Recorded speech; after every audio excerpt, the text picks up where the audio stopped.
안녕하세요. 늘 사연을 듣기만 하다가 제 사연을 처음으로 보내보는데 잘 부탁드려요. 저는 40대의 12년차 평범한 주부입니다. 저희 아이들이 하나는 11살, 나머지 하나는 8살이고요. 바쁜 초등학생 아이들을 두면서 덩달아 바빠져서 사는 초등학생 학부모이기도 합니다. 저는 결혼을 하고서 10년이 넘는 시간 동안 제대로 저만의 휴가를 가져본 적이 단 한 번도 없었습니다. 그럴 각오를 하고 결혼한 것까지는 아니었어요. 일주일에 적어도 주말 정도는 하다못해 한 달에 하루 정도는 나 혼자서 온전히 늦잠도 자보고 휴식을 취할 수 있는 날들이 있을 줄 알았는데 결혼을 하면서는 그런 시간들이 다 사치라는 것을 알게 되었죠.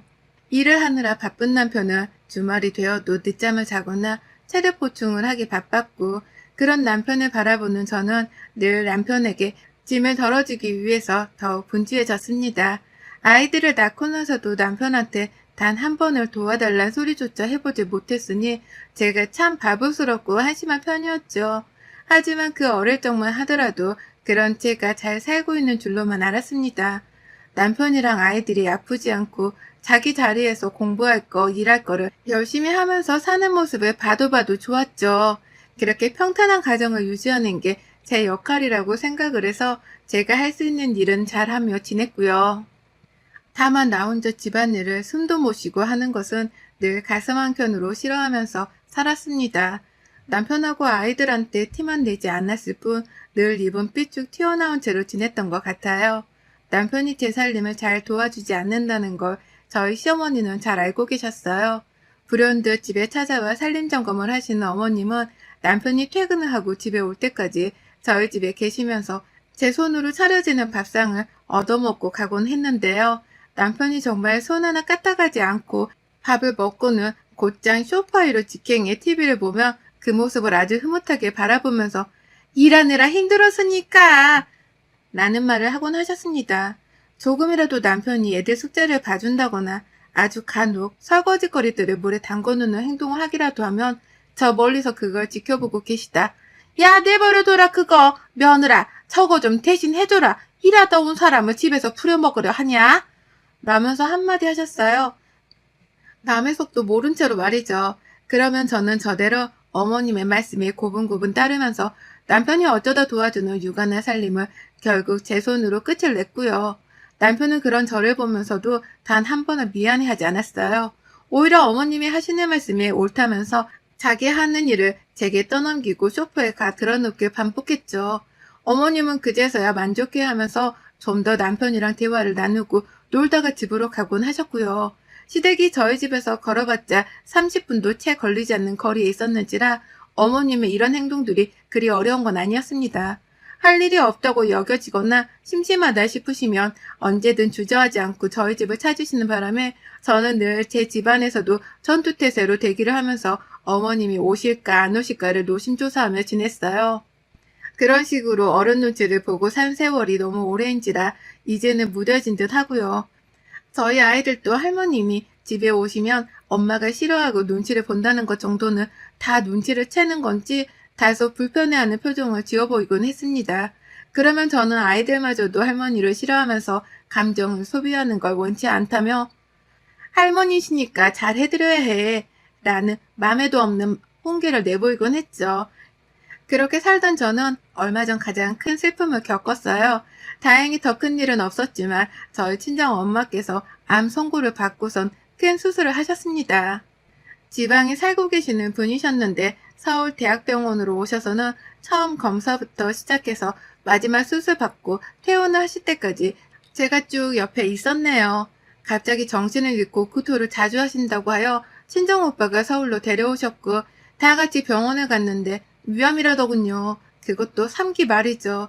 나이가 60이 훨 넘으신 노약자시기도 했고 평상시 폐경이 오고 나서도 쭉 빈혈이 심하셨던 엄마셨는지라 유일한 딸인 제가 참 걱정을 많이 했습니다. 제가 위로 친정오빠 하나밖에 없었는데 둘이서 참 마음고생 많았어요. 부모님께서 암에 걸린 것도 처음이었고 저의 경우에는 자주 보고 사는 사이가 아니었는지라 더욱 죄스러운 마음이 들 수밖에 없는 실정이었죠. 암 선고를 받으시자마자 오빠랑 저는 어떻게든 엄마 치료에만 신경을 쓰고자 했습니다. 각자 결혼해서 아이가 있었지만 다행히도 새언니가 나서서 제 아이들까지 봐주겠다고 해주시는 바람에 저는 제 아이들을 새언니가 밖에서 데리고 다니며 놀아주는 동안 저랑 오빠는 병실을 지켰고요. 위절제 수술을 한 것에 이어서 수술하고 한 달이 되기 전에 항암 화학요법을 진행하라고 하길래 힘든 것인 줄을 잘 알았지만 다 같이 병원에서 지내며 항암 치료도 시작했습니다. 엄마의 건강을 되돌릴 수 있는 일이라면 뭐든지 하고자 했고요. 그건 오빠 그리고 환자인 엄마까지도 적극적으로 동의를 한 내용인지라 누구 하나 치료에 거부하는 사람이 없이 충실하게 받아야 하는 치료를 받았어요. 그 길에는 오빠나 제가 번갈아 가면서 옆에 꼭 붙어 다녔고요. 하지만 저는 누구보다 마음고생이 심했습니다. 나이 든 엄마가 치료받으며 힘들어하시는 것도 너무 괴로웠지만 그 과정에서 저를 시시콜콜 이유로 불러대고 어떻게든 엄마 곁에 있게 하지 않으려 하는 시어머니를 상대하는 게 지옥과도 같았거든요. 저희 엄마를 다른 숙소에 묵게 할 수도 없었고 하나뿐인 딸내미가 서울에 살고 있는데 우리 집에서 안 지내실 이유 또한 없었습니다. 남편도 의외로 이 문제에 대해서는 당연히 우리 집에서 지내게 하라며 흔쾌히 허락을 해주었고 그래서 저는 혹여나하는 마음에 시어머니한테까지 분명히 말씀을 드리고서는 저희 엄마를 집으로 불렀어요. 우리 엄마가 암치료를 받고 힘들게 병원을 왔다 갔다 하셔야 하니 불현듯 집에 찾아오는 건 제발 자제를 해달란 말씀을 드렸죠. 엄마가 아프다고 하시니 솔직히 시어머니 눈치를 더 보기가 싫었고 그래서 저는 결혼하고 거의 처음이다시피 단호하고 양보 없다는 태도로 이 말씀을 드렸습니다. 그러자 시어머니도 사람은 사람인 건지 얼마나 아프냐면서 저희 엄마 걱정을 조금 하시면서 알겠다고 하시더라고요. 치료하는 걸 잘 도와드리라면서 말이죠. 순순히 물러나 주시려고 하는 듯 알겠다고 하는 어머님의 태도에서 조금은 안심을 했고 그래서 저도 다른 문제를 생각하지는 않은 채 친정 엄마를 집에서 지내시게 했습니다. 그런데요, 어머님이 저를 찾기 시작하셨어요. 아주 사소한 일들을 가지고 굳이 말입니다. 첫 시작은 제가 병원에 있었을 때였어요. 엄마가 위암 수술을 받으시고 휴식을 가지며 병원에 입원을 하셨을 때였고 보호자가 한 사람만 들어올 수가 있어서 제가 오빠를 지방으로 다시 돌려보내고 저 혼자 지키고 있었을 때였습니다. 오빠는 주말마다 저희 집에 묵으면서 엄마를 보러 병원을 왔다 갔다 하고 계셨고요. 그런데 하루는 시어머니가 전화로 아주 급하게 저를 부르시더라고요.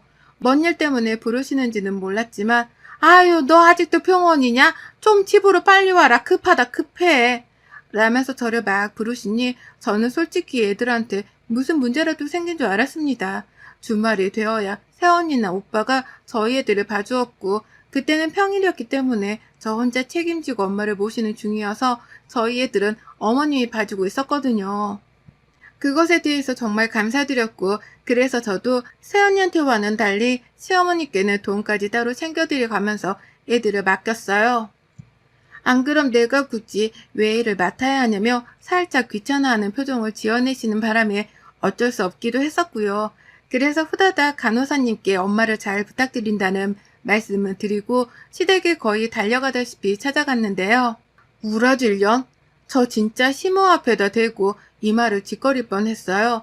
지네 집 변기통이 막혔다는 말을 하려고 저보고 급히 오라며 불렀더라고요. 그것도 저희 애들이 변기를 막은 게 아니라 지가 싸고서 뒷동으로 막힌 변기인데 그걸 해결하겠다고 병원에 있는 저를 말입니다. 남편도 있고 지 딸도 있고 지 사위도 있고 무엇보다 지 남편도 있는데 말이죠. 이런 말을 하기는 그렇지만 진짜 무능하고 개념이 없게 느껴지더라고요. 사돈댁이 위암으로 수술을 받고 며느리가 병간호를 하고 있는데 자기네 집 변기가 막혔다고 그 상황에서 급하게 불러대다니 헛수고를 한 것 같아 너무 화가 북받쳤고 변기가 막혔으니 뚫어달란 소리를 시어머니 입에서 듣자마자 그것 때문에 병원에 있는 저를 여기까지 부르신 거예요? 라며 확 소리를 질렀어요. 누구라도 제 상황에서는 그러지 않을까요? 저는 정말 너무 열불이 터지더라고요. 그러자 시어머니는 본인도 제 태도에 화가 난다면서 너 그럴 거면 니네 애들 데리고 가. 아유 내가 이 나이에 애들 뒤치다거리나 해야 하니? 라며 화를 내셨고 저도 더럽고 꼴불견이라 내 아이를 맡기기 싫다면서 당장 애들을 데리고는 시댁을 나섰습니다. 나서는 와중에도 시어머니는 제가 버르장머리 없다는 말을 머리 꼭대기까지 쏟아내며 두성으로 소리를 질러대셨는데요. 저는 아랑곳하지 않고 사과도 없이 애들을 데리고 나왔어요. 나랑 우리 엄마를 얼마나 우습게 알았으면 이런 말 같지 않은 잔심부름을 시키려고 불렀나 싶어서 화가 머리 꼭대기까지 차올랐는데 그걸 겨우 눌러 담았습니다. 아니나 다를까 시어머니는 저희 남편한테까지 연락을 해서는 제 욕을 했나? 남편은 아이들을 데리고 병원으로 가는 제게 연락을 하더라고요. 어떻게 된 거냐며 왜 애들 봐주는 고마운 자기 엄마한테 소리까지 지르며 간 거냐며 말이죠. 저한테서 상황을 전해드리려고 하기는커녕 그냥 자기 엄마 말만 듣고 대변을 하려고 하는데 이 인간이 내 남편인지 남의 편인지 분간이 안 가더라고요. 승질이 나서 전화를 끊고는 그날 너무 운바람에 엄마한테는 가지도 못한 채 병원 앞에서 애들 데리고 카페에 한참 앉아있다가 집으로 돌아왔어요. 애들도 엄마가 울어서 마음에 충격을 받은 건지 제대로 놀지도 못한 채 제 눈치만 봤고 그렇게 집에 가서는 자기 아빠랑 얘기도 안 하더라고요. 저는 저대로 다음날 엄마한테 다시 가봐야 한다면서 그날 저녁에 밥이며 반찬까지 다 해놓고 난 후에야 다음날 새벽같이 병원으로 출발했습니다. 어떻게 엄마가 암 수술을 받고 누워 계시는데 나를 부를 수 있냐며 남편에게는 자다 말고 서러움이 북받쳐서 흐느끼며 말을 했어요. 남편은 대신 당황해서는 저를 달래다가 그만 울라고 다독이는데 아유 끝까지 자기 엄마가 잘못했다는 소리는 안 한 채로 그저 그만 울란 소리만 하는 게 열부 터지더라고요. 그러니 저도 더 말을 섞지는 않은 채 입을 닫고 다음날 새벽같이 집을 나선 것이었고요. 그것 말고도 그 후 시어머니께 아이를 절대로 맡기고 싶지는 않았지만 새언니가 지방에 있는 며칠 동안은 맡길 사람이 없어서 억지로 시어머니께 맡겼어요. 남편이 알아서 출근길에 아이들을 시어머니께 바래다주고 남편이랑 제가 번갈아가며 아이들을 데리고 집으로 돌아오는 방법을 택했죠. 그런데도 시어머니는 제가 병원에서 엄마 간병을 하는 사이에 저희 애가 사탕을 먹다가 이빨이 빠지려고 했었나 본데 그걸 어떻게 해야 하냐면서 저보고 집에 오라는 소리를 하기도 하셨고 애가 밥 투정을 하면서 밥을 안 먹으려 한다면서 저보고 집에 당장 달려와서 얘를 홍군형 대라는 소리도 하셨습니다. 허구한 날 조그만한 일이 생기면 저보고 당장 해결을 하라면서 시댁에 오라는 소리를 하셨고 지금 병원이라서 그렇게 쉽게 갈 수가 없다고 하면 넌 나한테 일을 맡긴 게 맞니? 네가 나한테 일을 맡겼으면 나한테 애들 잘 봐달라고 아부라도 떨어야 하는 게 정상 아니니? 뭐가 그렇게 잘나서 혼자 뻣뻣한 거니? 라며 뜨뜸 신경질을 부리기도 하셨습니다. 결국 저도 이 꼴을 더 보면서 내 엄마 병건으로 할 수가 없더라고요. 내 엄마 아프셔서 딸인 내가 간병을 하는 건데 시어머니가 자꾸 눈치를 주시니 열불이 터졌고 결국 새언니한테 부탁을 해서 저희 집에서 오빠네랑 다 같이 지내게 하면서 제 아이들을 새언니한테 쭉 맡겼습니다. 그러다가 새언니가 지방에 가야 한다고 하면 제가 간병 시간을 줄여서라도 아이들을 제 집에서 돌보는 방법으로 바꿨어요. 시어머니께 생색을 듣기 싫다면서 제가 할 수 있는 건 웬만하면 저 혼자 해결을 해보고자 했습니다. 일부러 시어머니께는 어머님 도움 이제 필요 없으니 연락하지 마세요. 저 간병하는 것만으로도 신경 쓸 거 많으니까요. 라면서 연락이 오면 이 소리를 단골처럼 뱉어냈고요. 그러다가 얼마 전 만행이라면 만행이라고 부를 수 있을 만한 뻘짓이 일어났어요. 역시나 싶었던 시어머니로부터 말입니다. 스스로 간병을 한 게 어떻게 흘러갔나 싶을 만큼 몸이 너무 힘들었어요. 수술한 저희 엄마가 가장 힘드신 게 당연했지만 옆에서 간병 하나 하는 것도 정말 만만치 않더라고요. 그래도 최대한 힘든 티를 내지 않으려고 했어요. 안 그럼 가뜩이나 자신 간병으로 시간을 뺏게 만든다면서 미안해 하시던 엄마가 제 모습을 보고 더욱 마음고생하실 것이 분명했으니까요. 그렇게 지내다가 항암 치료가 시작되었고 이게 아무래도 항암제를 전신에 투여하는 것이다 보니 엄마가 지방에 왔다 갔다 하시는 것은 완전히 불가능하다 생각했습니다. 그래서 저희 어머니를 저희 집에서 머물게 하며 항암 치료를 받으러 외래 진료를 하러 병원에 다녔는데요. 그날은 엄마가 상태가 너무 안 좋으신 거예요. 계속해서 머리도 어지럽다고 하시고 이동하는 중에도 구토 증상을 보이시면서 불안한 모습을 보이셨고요. 구토가 항암제 치료를 할 때 나타나는 대표적인 부작용이라는 것을 잘 알고는 있었기에 준비한 비닐에 이것저것 제가 대비를 할 수 있는 것들이 많아서 그리 당황을 하진 않았습니다. 하지만 우리 엄마 몸이 걱정이 되어 마음이 내내 불안한 건 어쩔 수 없었고 속상한 마음에 엄마한테서 눈을 뗄 수 없었습니다. 그러다 병원에 도착을 했을 때쯤 어머니께 전화가 왔어요. 제가 무슨 일이냐고 물어보니 니네 애들 요즘 우리 집에 오게 하면 안 되니? 나 우리 손주들 보고 싶어 죽겠는데 네가 좀 데리고 와라 라고 하면서 팔자 좋은 소리를 하시더라고요. 엄마 항암 치료를 받으러 다니시는 길에 제가 보조를 하고 있고 친정엄마가 평생도 아니고 지금 잠시 우리 집에서 지내고 계시다는 것까지 다 알고 계시는 분이 말입니다. 그래서 제가 지금 저는 엄마 항암 치료로 병원에 왔고요. 바쁘니까 다음에 데려가겠습니다. 아니면 어머님이 집에 오셔서 저희 애들만 데려가셔도 돼요. 죄송합니다. 라고 말을 했어요. 저를 배려해서 조심히 말씀해 주신 거라면 어떻게든 저도 죄송하다고 굽신거리면서 다음에 꼭 아이들을 데려가겠다고 말씀을 드리거나 남편을 시켜서 애들을 시부모님께 보여드리려 했을 텐데요.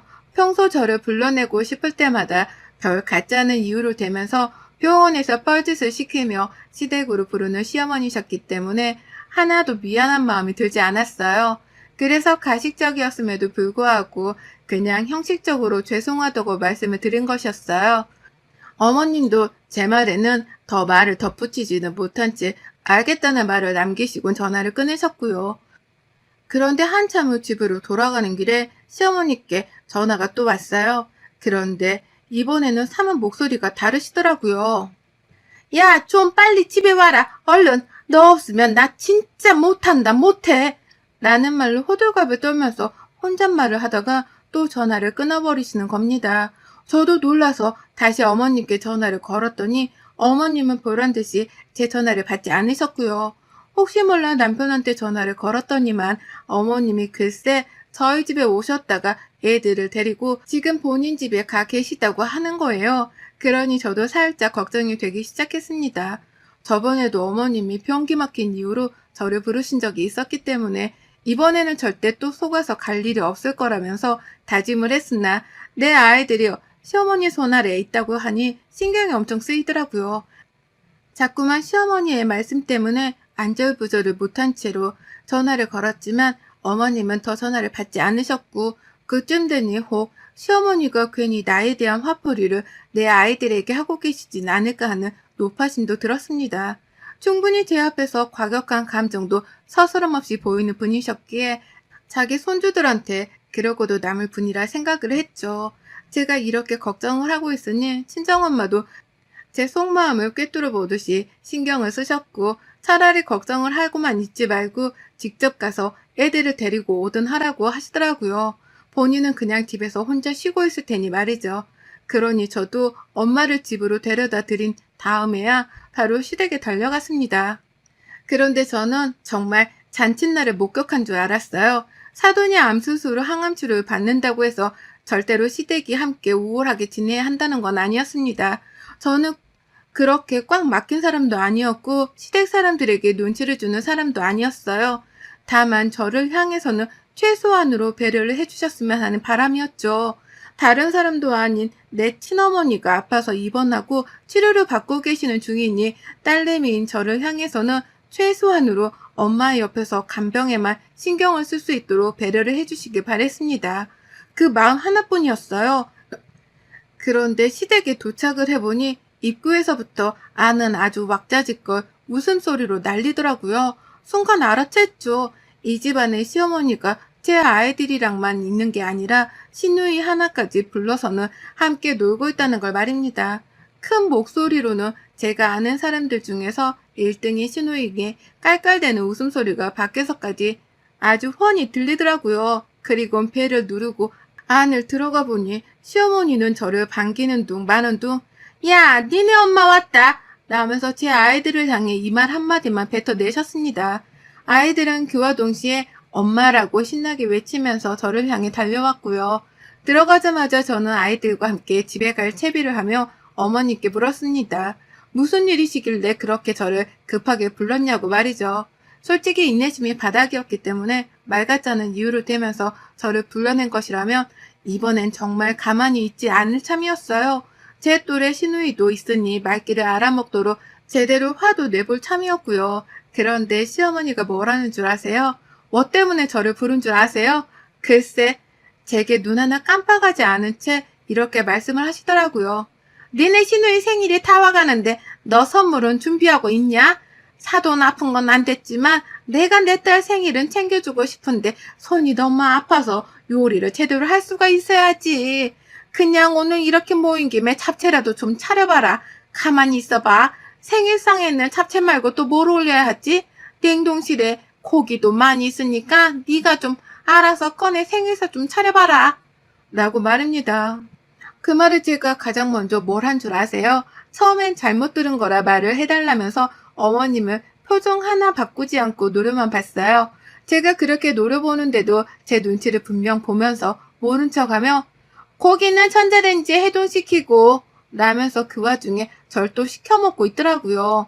남편한테 당장 전화를 해서는 네 새끼들 데리러 니네 집에 와. 지금 당장!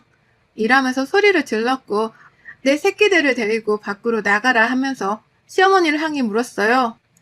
우리 엄마 아픈 건 알고 있긴 했던 거죠? 사람 맞으시죠? 내가 암 환자 간병하고 있던 걸 알고는 있으신 거 맞죠? 라면서 너무 얼척이 없다는 표정으로 사람 새끼냐 질문만 안 했을 뿐 아주 경멸을 하듯이 시누이와 시어머니를 번갈아 쳐다봤어요. 그날 시누이가 자기 애들도 잔뜩 데려왔는데 정말 좁은 집구석 안에서 얘들이 제멋대로 떠드는데 시누이가 제지를 하지 않는 바람에 너무 시끄럽더라고요. 그 와중에도 집에 가려는 제 아이들에게 야, 니네 엄마 빡쳤어! 라는 말을 하는데 그 버릇없는 말을 했는데 시누이는 피식 웃으면서 니네 승모 빡쳤네? 라면서 지 새끼들 말에 동조를 하더라고요. 그러니 시어머니도 껄껄거리면서 웃으셨고요. 그러니 저도 그냥 순순히 물러날 수 없겠더라고요. 그래, 나 빡쳤다. 라면서 시누이 애들 앞에서 어린 것들이 가정교육을 도대체 어떻게 받은 거야? 라는 혐오스러운 말과 함께 당장에 부엌으로 달려갔는데요. 보란듯이 저를 시켜먹겠다고 잡채 명까지 미리 빼서는 밥통 안에 물과 불려놓은 걸 본 순간 그걸 통째 들고 거실로 나왔어요. 그리고는 시어머니 얼굴에다가 밥솥 통 안에 든 불린 잡채면이랑 물을 확 부어버렸네요. 옆에서 시누이는 가만히 있다가 그물을 덩달아 얻어맞았고요. 밥에 든 밥솥으로 둘 중 하나는 치겠다는 태도로 어머님, 암 선고 받아서 들어놓는 한이 있더라도 내가 손 하나 까딱하며 당신 수발을 드나 보세요. 절대로 며느리 손에 간병받을 생각 마시고 자식들한테 잘하며 사세요. 내가 보니 자식들도 그리 어머님을 애지중지 간병할 인성으로 보이진 않지만 지금 나 방해하는 것만큼이나 나도 어머님 들어누워 계실 때 절대 가만 안 있을 거예요. 어딜 감히 며느리가 네 친구야? 라며 소리를 내지른 후 시댁을 벗어났습니다. 시어머니는 정말 당면에 물까지 양방향으로 싸대기를 쳐댄 바람에 그 자리에서 비명도 못 지르고 물에 빠진 생쥐꼴이 되었고 시누이도 놀래서는 말을 더듬는데 저는 그냥 몰라 해버렸어요. 우리 엄마가 집에서 나를 기다리고 있을 텐데 혹여나 엄마가 지금 이 순간에도 아프신 거 혼자 참고 계시면 어쩌나 싶어서 정말 뒤도 안 돌아보고 집으로 달려갔습니다. 가보니 남편이 집에 도착해 있었는데 시어머니랑 통화를 하고 있대요. 표정이 안 좋았는데 신경도 안 썼어요. 네가 기분이 나쁘면 나는 기분이 더 나쁘다면서 친정엄마 모시고 숙소를 잡고 나가 지낼 작정으로 엄마한테는 티를 내지 않고 진가방을 싸니 남편이 뒤에서 조용히 다가와서는 장모님 치료는 하셔야지. 그냥 있어. 라며 속닥이며 말해주더라고요. 자기는 그냥 신경 안 쓸 거라면서 먼저 씻고 혼자 밥을 꺼내 먹다가 TV를 보러 가는데 솔직히 무심한 내 남편의 평소 모습과 다름이 없어서 익숙하긴 했지만 순간 내 남편이 멋져 보이더라고요. 알아서 지지고 볶던 싸우던 마음대로 하라고 하는데 그럴게 라며 저도 씩씩하게 대답을 해줬네요. 어머님은 그 후 시댁에 와 사과를 하라면서 몇 번 으르렁대며 연락을 해오셨고 시누이도 남편과 저한테 번갈아 전화를 하면서 사과를 하라고 전화를 해댔는데 저도 이판사판으로 나갔어요. 남편이랑 이혼을 하는 한이 있더라도 리리 같은 사람한테는 사과할 생각이 없다는 말을 하면서 말입니다. 네 아들 마흔에 호랩이 만들고 싶지 않으면 입 닥치라고 하니 시어머니는 가장 먼저 입을 다무시네요. 시누이네 몇 번 더 사과하라고 끝까지 센 척을 하다가 남편이 그만 좀 지랄을 떨라면서 제 전화너머로 시누이를 향해 욕 한 바가지를 날린 덕분인지 그 후 소리 소문 없이 조용해졌답니다. 그제서야 저도 집안에서 엄마만을 모시면서 평화를 되찾았고 남편은 저와 저희 엄마한테 미안했는지 친정 오빠랑 새언니가 우리 집에 와서 속식을 할 때에도 싫은 티 한 번을 내지 않으며 살갑게 굴어줬어요. 그걸 보며 저도 시댁 사람들한테만 화가 났을 뿐 남편에겐 더 섭섭해하지 않을 수 있었고요. 사람이 다 건강하게 살자고 열심히 사는 건데 우리 시모랑 시누이는 도대체 왜 그렇게 못돼 처먹었는지 모르겠습니다. 저한테 저지른 만큼 꼭 그대로 자기들 미래에 되갚음을 당하길요. 며느리며 딸에게 제대로 된 간병조차 받지 못하고 들어 누워 있기를 말이죠. 여러분의 생각은 댓글로 남겨주세요. 오늘도 시청해 주셔서 정말 감사합니다. 오늘도 즐거운 하루 되세요.